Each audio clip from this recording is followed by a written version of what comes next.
வணக்கம் நண்பர்களே, உணவூட்டும் தோட்டத்திற்கு மீண்டும் உங்களை அன்போடு வரவேற்கிறேன். இன்றைக்கி நம்ம தோட்டத்தில் பார்த்தீங்கன்னா இந்த மக்காசோள விதைகள் தான் நம்ம வந்து விதைக்க போகிறோம். மேட்டு பாத்தியில் ஆல்ரெடி இந்த பாத்தியில் பார்த்தீங்கன்னாக்கா கத்திரிக்காய் செடிகள் வந்து இருக்குது. அது கூடவே நம்ம வந்து இந்த மக்காசோள விதைகளும் விதைக்க போகிறோம். அதே போல் முள்ளங்கி விதைகளும் விதைக்க போகிறோம். முதல் கட்டமாக நம்ம வந்து மக்காசோள விதைகளை வந்து விதைக்கலாம். இப்போ நம்ம உழவராங்கத்திருந்து நம்ம வந்து மக்காசோள விதைகள் வாங்கினோம். மொத்தம் இவ்வளோ விதைகள் இருக்குது.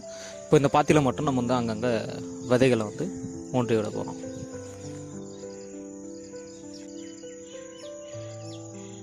வழக்கம் போல் நம்மளோட ஆயுதத்தை எடுத்து மண்ணை கிளறி விட்டு அதில் வந்து விதைகளை ஊன்றி விட போகிறோம். அவ்வளோதாங்க.